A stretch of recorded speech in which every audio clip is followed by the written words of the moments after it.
আজকে আবারও চলে এসেছি আপনাদের জন্য দারুণ সুস্বাদু একটি চিকেন রেসিপি নিয়ে। আজকের রেসিপিটি এমন একটি খাবার যার নাম শুনলেই চোখের সামনে ভেসে ওঠে লালচে রঙের মশলায় মাখামাখি ধোঁয়া ওঠা গরম গরম চিকেন। বন্ধুরা, আজকে আমরা বানাবো একেবারে রেস্টুরেন্ট স্টাইলের তন্দুরি চিকেন। বাইরে থেকে দেখতে যেমন সুন্দর, খেতেও তেমনি মজাদার। আর সবচেয়ে ভালো ব্যাপার হলো এই তন্দুরি চিকেনটা খাওয়ার জন্য আপনাকে রেস্টুরেন্টে যেতে হবে না। খুব সহজেই কিছু উপকরণ দিয়ে বাড়ির রান্নাঘরেই তৈরি করে নিতে পারবেন দুর্দান্ত স্বাদের তন্দুরি চিকেন। এই চিকেন মজাটা কিন্তু আসল মশলাই না, চিকেনকে ভালোভাবে ম্যারিনেট করা আর মশলাগুলো যেন চিকেনের ভিতর পর্যন্ত পৌঁছায় বা ভালোভাবে ঢুকে যায়, সেটাই কিন্তু স্বাদের অন্যতম রহস্য। তাহলে শুরু করা যাক আজকের এই রেসিপিটি। এখানে আমি চিকেনের পিস নিয়েছি, আর দুটো পিস আমি এইভাবে বড় বড় করে নিয়েছি। আর পিস দুটোকে ভালোভাবে ভিনিগার দিয়ে 2 থেকে 3 বার ধুয়ে নিয়েছি। এবারে একটা ছুরির সাহায্যে ভালোভাবে চারিদিকটা কাট লাগিয়ে দিতে হবে, যাতে মশলাগুলো খুব সুন্দরভাবে ভিতরে পৌঁছে যায়। তারপরে ম্যারিনেটের জন্য একে একে প্রসেসিং রেডি করে ফেলছি। দিয়ে দিলাম প্রথমেই লেবু, ও তার সঙ্গে দিয়ে দিলাম এখানে আদা রসুন বাটা, আর সঙ্গে দিয়ে দেবো পরিমাণ মতো লবণ। এই 3টে উপকরণ দিয়ে আর সঙ্গে দিয়ে দিলাম 1/2 চা চামচের মতো গোলমরিচ গুঁড়ো। যে কোনো চিকেন ম্যারিনেট করার জন্য কিন্তু এই মশলাটা দিতেই লাগে।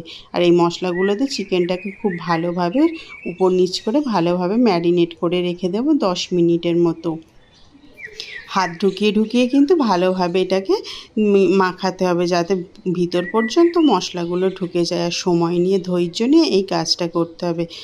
এইভাবে করে রেস্টে রেখে দেবো 10 মিনিটের মতো। চিকেন তন্দুরি রেসিপি বানাতে গেলে একটা না একটা মশলা রেডি করতে হবে। তাই এখানে আমি প্রথমে টক দইয়ের জলটাকে ঝরিয়ে নিয়েছি। এখানে 100 গ্রামের মতো আমি টক দই নিয়েছি, আর জলটাকে খুব ভালোভাবে ঝরিয়ে নিতে হবে। টক দইয়ের ওপরে দিয়ে দিলাম বেশ কিছুটা পরিমাণে সর্ষের তেল। একে একে কিছু মশলা অ্যাড করে দিতে হবে। দিয়ে দিলাম নুন, হলুদ, ধনিয়া গুঁড়ো, লঙ্কার গুঁড়ো, সঙ্গে দিয়ে দিলাম 1/2 চা চামচ জিরে গুঁড়ো, কিছুটা পরিমাণে দিলাম বিট লবণ, সঙ্গে দিয়ে দিলাম কাশ্মীরি লঙ্কার গুঁড়ো, আর 1/2 চা চামচ দিলাম গরম মশলা। ওপর থেকে দিয়ে দিলাম কিছুটা কাসুরি মেথি। যেহেতু তন্দুরি চিকেন বানাবো, তাই তন্দুরি মশলাটা তো অবশ্যই লাগবে। 1 চা চামচের মতো তন্দুরি মশলা দিয়ে এবার সবগুলো মশলা একে একে মিশিয়ে নিতে হবে। আর সঙ্গে দিয়ে দিলাম 1 চা চামচ বেসন। এই সমস্ত উপকরণ খুব ভালোভাবে মিনিট খানেক ধরে মিশিয়ে নিতে হবে। এতে কিন্তু কোনো রকম জল ব্যবহার করা যাবে না।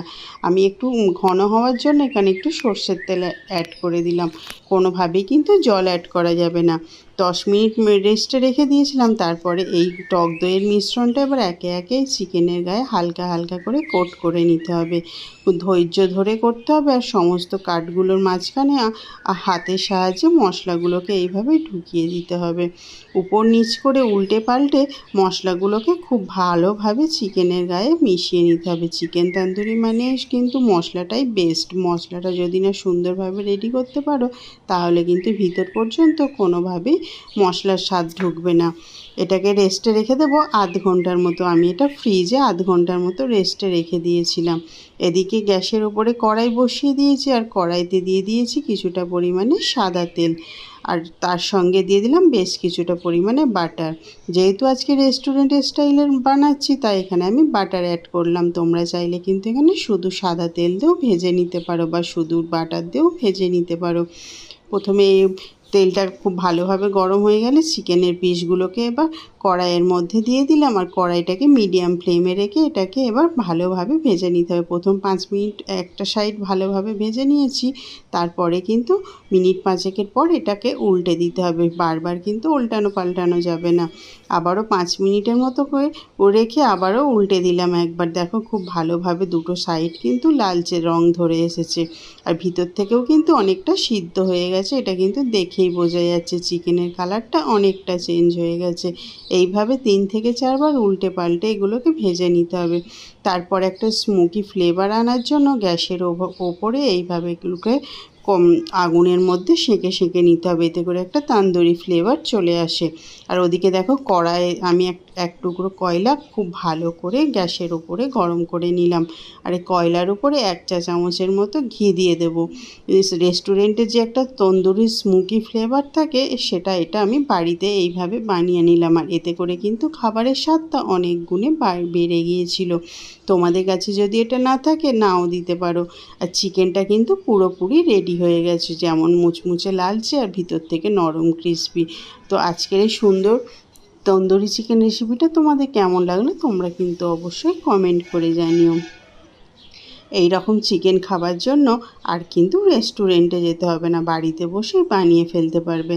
ডেকোরেশনের জন্য আমি এখানে পেঁয়াজ দিয়ে একটু সুন্দরভাবে ডেকোরেশন করে নিলাম। আর এর ওপরে পরিবেশনটা যদি ভালো হয়, যে কোনো জিনিস কিন্তু খাবার স্বাদকে অনেক গুণে বাড়িয়ে দেয়। আজকের এই সুন্দর ক্রিসপি চিকেন তন্দুরি রেসিপিটা তোমাদের কেমন লাগলো সেটা অবশ্যই কমেন্ট করে জানিও। ভিডিওটা ভালো লাগলে একটা লাইক দিও। যেহেতু আমার চ্যানেলটি ছোট, তাই সাবস্ক্রাইব করার অনুরোধ রইল। দেখা হবে আরও একটা নতুন ভিডিও নিয়ে।